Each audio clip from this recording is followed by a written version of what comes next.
Mari kita berdoa. Bapa di surga, kami bersyukur pada pagi hari yang indah ini kami boleh menikmati kebaikan Tuhan, kasih sayang Tuhan, anugerah Tuhan. Setelah malam berlalu dalam istilah saudara yang terkasih dalam Tuhan, kita bersyukur pada pagi hari yang indah ini ya boleh memuji, menyembah, memuliakan Tuhan.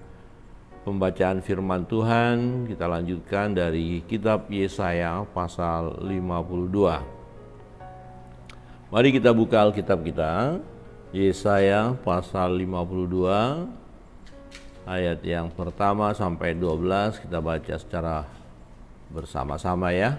Mari kita buka Alkitab kita. Perikopnya Tuhan menyelamatkan Sion. Tuhan menyelamatkan Sion. Yesaya pasal 52 ya, mulai dari ayat pertama, firman Tuhan berbunyi demikian. Yesaya pasal 52 kita baca bersama-sama ya. Kalau sudah menemukan, baik yang ada di gereja maupun yang ada di rumah yang mengikuti secara virtual. Ayat pertama, 1, 2, 3.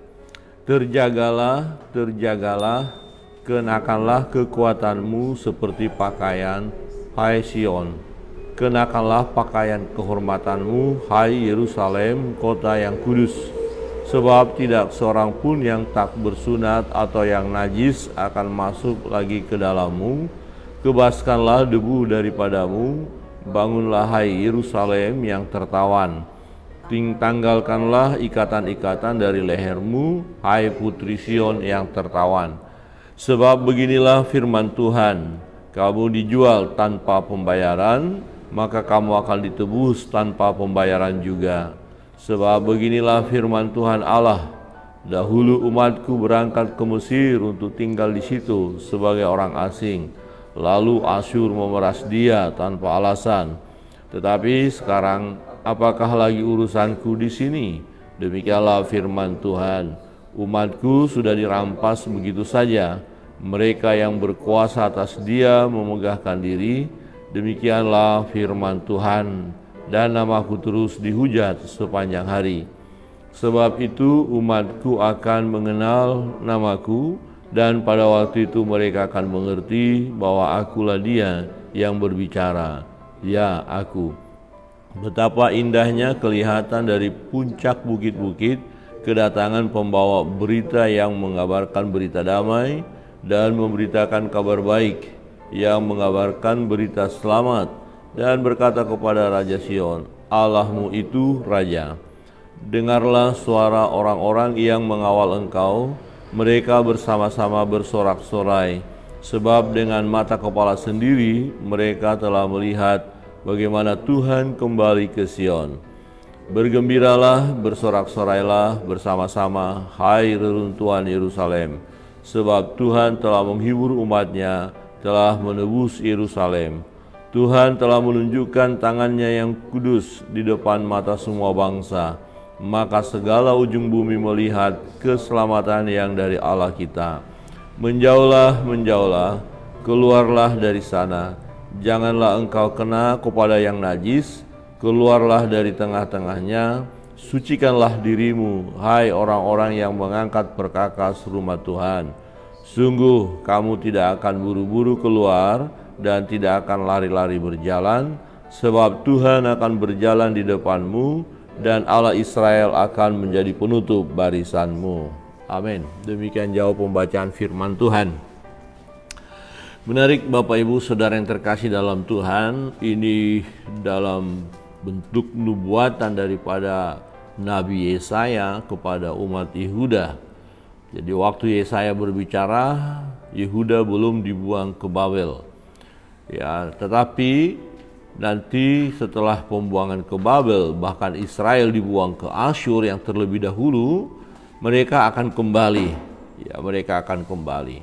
Dikatakan ya bahwa umatku sudah dirampas ya. Ya, umatku sudah dirampas. Dijelaskan di sini dahulu ya, sebelum umat itu dirampas baik oleh bangsa Asyur maupun bangsa Babel, umat Allah itu ada di pengasingan di Mesir. Ya, dahulu umatku berangkat ke Mesir untuk tinggal di sana sebagai orang asing, lalu ya, Asyur memeras dia tanpa alasan. Jadi ada penderitaan yang dialami oleh umat ini. Selama di Mesir mereka sudah menderita, dan di Asyur pun menderita karena ya dikatakan dirampas. Ya, kemudian nanti Yehuda sendiri ke Babel. Ya. Ayat 5 berkata begini, tetapi sekarang apalagi urusanku di sini? Demikianlah firman Tuhan. Umatku sudah dirampas begitu saja, mereka yang berkuasa atas dia memegahkan diri. Demikianlah firman Tuhan, dan namaku terus dihujat sepanjang hari. Ya, kita tahu bahwa Asyur sendiri pernah rajanya berkata kepada Raja Hizkia, ya, bahwa Allahmu tidak akan sanggup menolong kamu. Sudahlah, tidak usahlah menyembah Allah itu. Coba bangsa-bangsa lain saja, Allah mereka tidak mampu berbuat apa-apa kepada kami. Ya, ini dari suara dari Asyur ya, utusan itu. Apalagi Allahmu tidak akan mampu. Jadi bangsa Asyur ya menghujat ya nama Allah Israel, ya mengolok-olok, ya menganggap tidak ada apa-apanya ya. Di ayat 6 berkata, sebab itu umatku akan mengenal namaku, dan pada waktu itu mereka akan mengerti bahwa akulah dia yang berbicara, ya aku. Jadi melalui peristiwa apa yang dialami oleh bangsa Israel dan bangsa Yehuda, mereka akan mengetahui siapakah Allah. Jadi waktu Allah berbicara kepada umat ini melalui nabi-nabi, memang seringkali mereka menolak apa yang disampaikan oleh nabi dan menolak nabi itu sendiri. Nah, dengan adanya mereka ya terbuang atau terjual ke Asyur dan ke Babel, itu membuat mereka ya mengerti bahwa oh ya, yang bicara itu adalah Allah, Tuhan. Mengapa kita tidak mendengarkannya? Kira-kira begitu ya. Jadi dalam situasi untuk Yehuda secara khusus nanti ya, setelah masuk dalam pembuangan ke Babel dan Israel yang sudah ada di Asyur yang sudah dalam pembuangan. Nah, di dalam kesukaran, di dalam kesulitan itu, mereka menantikan berita baik.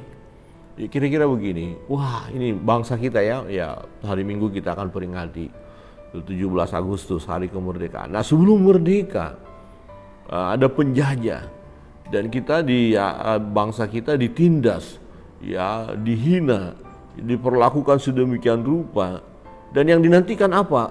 Berita baiknya adalah kemerdekaan. Berita baiknya adalah penjajah keluar dari negeri ini. Berita baiknya yang perlu didengar adalah kita sudah merdeka, menang. Jadi ini dinanti-nantikan. Maka dikatakan ayat 7, betapa indahnya kelihatan dari puncak bukit-bukit kedatangan pembawa berita yang mengabarkan berita damai, berita kabar baik, berita selamat, ya, dan berkata kepada Sion, Allahmu itu raja. Jadi mereka menanti-nantikan ada orang yang akan datang memberitakan kabar baik, kabar kemenangan itu. Ya, nah konteksnya adalah ketika bangsa itu nanti mengalami penjajahan, mengalami penyiksaan, ya. Jadi mereka menantikan kabar baik, mereka menanti-nantikan kabar sukacita itu. Saudara yang terkasih dalam Tuhan, nah umat Allah ini akan diselamatkan oleh Tuhan, ya, akan diselamatkan oleh Tuhan, akan dibawa keluar lagi dari perbudakan, ya baik dari Asyur maupun dari Babel, ya. Saudara yang terkasih dalam Tuhan, ini menggambarkan juga bagaimana Tuhan itu sudah mengeluarkan umat itu dari Mesir, dari perbudakan menuju tanah perjanjian. Dan demikian juga nanti umat ini yang ada di Asyur dan di Babel itu yang telah terbuang akan Tuhan kembalikan, ya akan Tuhan bawa, dan ini menimbulkan sukacita, kebahagiaan ketika ada kabar baik ini bahwa damai ada, kebahagiaan ada, Raja kita, Allah kita berkuasa. Nah, maka itu akan membawa mereka pada sukacita yang besar. Di ayat 8 berkata begini, dengarlah suara orang-orang yang mengawal engkau, mereka bersama-sama bersorak-sorai, sebab dengan mata kepala sendiri mereka melihat bagaimana Tuhan kembali ke Sion. Kenapa dikatakan Tuhan kembali ke Sion? Karena memang Tuhan sempat meninggalkan Sion, meninggalkan kota kudus itu. Kenapa? Karena kelakuan umat itu Tuhan meninggalkan bait Allah. Jadi bait Allah itu hanya tinggal gedung saja dan tidak ada kemuliaan Allah di situ lagi. Ya, waktu berhala-berhala dimasukkan ke bait Allah itu. Ya, nanti kita lihat itu terjadi pada saat pelayanan ya Nabi Yeremia dan Nabi Yehezkiel. Yehezkiel berbicara bahwa bait Allah dia dijadikan tempat-tempat penyembah berhala. Ya, akhirnya Tuhan meninggalkan ya bait Allah itu. Kemuliaan Tuhan meninggalkan bait Allah. Nah, sekarang dikatakan mereka melihat bagaimana Tuhan kembali ke Sion. Mereka akan melihat bagaimana kuasa Allah bekerja. Mereka akan melihat bagaimana pertolongan Tuhan bagi mereka. Maka dikatakan bergembiralah, bersorak-sorailah bersama-sama. Hai reruntuhan Yerusalem, sebab Tuhan telah menghibur umatnya yang telah menebus Yerusalem.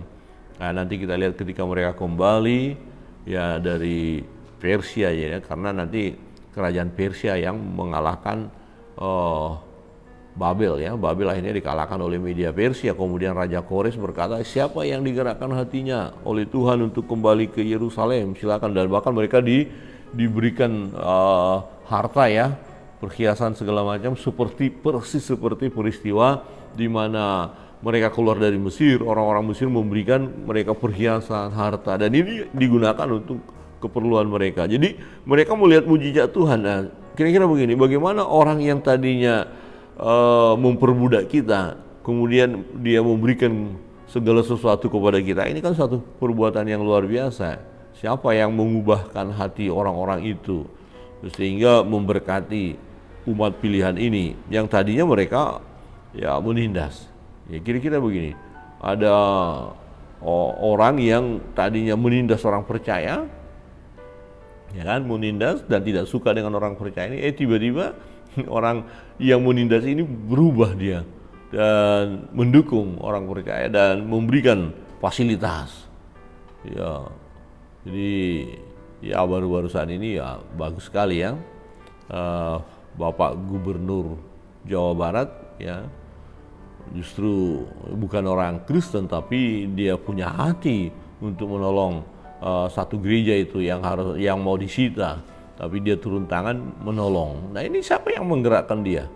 Ayo, ya, banyak gubernur kan, tapi hanya dia. Banyak orang yang punya potensi untuk menolong umat Tuhan yang lain, tapi kan mereka tidak menolong. Ya, kita tidak mempersalahkan mereka. Ya, tetapi kok ada ya KDM bisa turun loh? Yang menggerakkan dia siapa? Yang memberikan hati kepada dia untuk menolong siapa? Ya Tuhan. Allah bekerja. Ketika Tuhan bekerja, ya ini sesuatu hal yang luar biasa ya. Ya, jadi dikatakan kalau di ayat 9, sebab Tuhan telah menghibur umatnya dan telah menebus Yerusalem. Nah, gambarannya seperti tadi gereja yang di Jawa Barat, ya mereka sedang sedih, menangis, nggak ada dana yang segitu besarnya ya untuk dikembalikan dan tempat akan disita. Di mana lagi tempat mereka akan beribadah. Nah, dalam situasi seperti itu Bapak KDM turun dan menolong. Wow, bukankah itu suatu penghiburan? Ya, itu penghiburan dari Tuhan. Ya, mujizat terjadi, kuasa Allah bekerja dinyatakan dan mereka bersorak-sorai. Ayat 10, Tuhan telah menunjukkan tangannya yang kudus di depan mata semua bangsa, maka segala ujung bumi melihat keselamatan yang dari Allah kita. Jadi ketika Tuhan bertindak, bukan hanya satu kelompok yang melihat kuasa Allah itu, bukan hanya satu kaum yang melihat kuasa Tuhan, tetapi semua bangsa. Kalau kita nanti belajar kebenaran firman Tuhan, ya banyak sekali kita melihat ya oleh karena perbuatan Tuhan yang ajaib, bangsa-bangsa lain mengakui ya bahwa Tuhan itu Allah yang berdaulat. Nah, misalnya dalam kitab Daniel, ya raja yang tadinya meminta supaya Sadrak, Mesak, Abednego dan Daniel sendiri ya supaya menyembah Allah-Allah yang ada di Babel itu. Tetapi ketika mereka tidak mau dan terjadi mujizat, bahkan raja berkata, ya barang siapa yang menista atau tidak menghormati Allahnya Daniel akan dihukum. Wah, jadi mereka melihat kuasa Allah, mengakui bahwa tidak ada Allah, ya Allah lain seperti Allahnya Daniel. Nah, jadi kita lihat di sini, maka segala ujung bumi melihat keselamatan yang dari Allah kita. Nah, ini pasti terjadi sampai sekarang karena Tuhan menunjukkan kuasanya, dan ujung-ujung bumi ya akan melihat kuasa Tuhan, dan pada akhirnya mereka datang kepada Tuhan, sebab firman Tuhan pasti akan digenapi. Salah satunya adalah semua lidah akan mengaku Yesus Kristus Tuhan, dan semua lutut akan berteluk menyembah Dia. Itu kan keselamatan daripada Yesus buat bangsa-bangsa. Nah, apakah ini akan sampai ke ujung-ujung bumi? Iya, karena memang itu perintah. Ya, pergi mengabarkan kabar baik tadi, kabar sukacita, kabar damai, kabar keselamatan, Yerusalem, Yudea, Samaria, sampai ujung-ujung bumi. Dan ini terus dikerjakan oleh umat Tuhan. Dan ini sebenarnya mengerjakan Allah, ya Allah sendiri, kuasanya sendiri, dan Allah ya memakai orang-orang percaya sebagai saluran berkat bagi ujung-ujung bumi, bagi bangsa lain. Nah, masih banyak ujung-ujung bumi yang belum melihat, tetapi firman Tuhan ini akan tergenapi, dan mereka akan melihat kuasa Tuhan yang ajaib. Amin. Nah, bagi bangsa itu sendiri mengalami ketenangan, mengalami sukacita yang tadinya mereka ya seperti waktu keluar dari Mesir, mereka harus pergi buru-buru, cepat-cepat. Ya, dan bahkan lebih lagi ketika mereka sudah berjalan meninggalkan Mesir, kemudian Firaun dan pasukan mengejar di belakang, itu semakin rasa takut luar biasa. Ya. Nah, demikian juga waktu mereka dibuang baik ke Asyur maupun ke Babel. Ya. Jadi mereka pun mengalami siksaan yang luar biasa. Tetapi ketika Tuhan bekerja, ketika Tuhan membawa mereka kembali, tenang, sukacita. Ya. Perhatikan di sini dikatakan, ya, sungguh ayat 12, sungguh kamu tidak akan buru-buru keluar dan tidak akan lari-lari berjalan. Ya, sebab Tuhan akan berjalan di depanmu dan Allah Israel akan menjadi penutup barisanmu. Apa artinya? Tenang, aman, ya aman. Kalau buru-buru ada yang ngejar ya, wah cepat. Ya, kalau enggak kita ditangkap dan disiksa. Tapi kali ini enggak. Jalan saja. Loh, bagaimana kalau musuh dari belakang datang? Tenang. Ya, tidak usah takut. Kenapa? Ya, ada Allah Israel yang menutup barisanmu, dikatakan. Jadi mereka masuk dalam perjalanan menuju ke Sion, ya, kota kudus. Ya, tidak akan ada yang bisa mengejar untuk kemudian menghancurkan mereka. Karena apa? Allah Israel menutup barisan. Nah, kemudian bagaimana perjalanan ke depan? Mungkin kita bingung bagaimana. Oh, tidak usah khawatir, tidak akan bingung, tidak akan tersesat, ya tidak akan ada yang menghambat. Mengapa? Karena Tuhan berjalan di depanmu. Wah, luar biasa ya. Itu sebabnya ketika mereka pulang, ya mereka membawa harta, ya pulang dari Babel itu mereka senang, mereka sukacita sampai tiba di Yerusalem untuk kemudian membangun bait Allah. Saudara yang terkasih dalam Tuhan, tetapi juga aplikasinya dalam hidup kita adalah bagian ini mengingatkan kita untuk terus berserah kepada Tuhan. Jangan khawatir, jangan takut dalam perjalanan hidup kita saat ini. Amin. Jangan usah khawatir. Oh, kita mau berjalan ke depan, nggak usah khawatir karena apa? Tuhan ada di depan kita. Dia persiapkan jalan bagi kita, Dia tolong kita. Bahkan ketika ada jalan-jalan di depan yang mau mencelakakan kita, Dia bisa beritahu ke kita. Dia beri kepekaan kepada kita, asal kita peka dengar suaranya. Ya, di depan mungkin kita melakukan sesuatu hari ini, kemudian Tuhan berikan kepekaan bahwa apa yang Anda perbuat itu bisa mencelakakan diri Anda. Wah, kita berkata, wah terima kasih Tuhan. Ya, terhindar kita dari bahaya.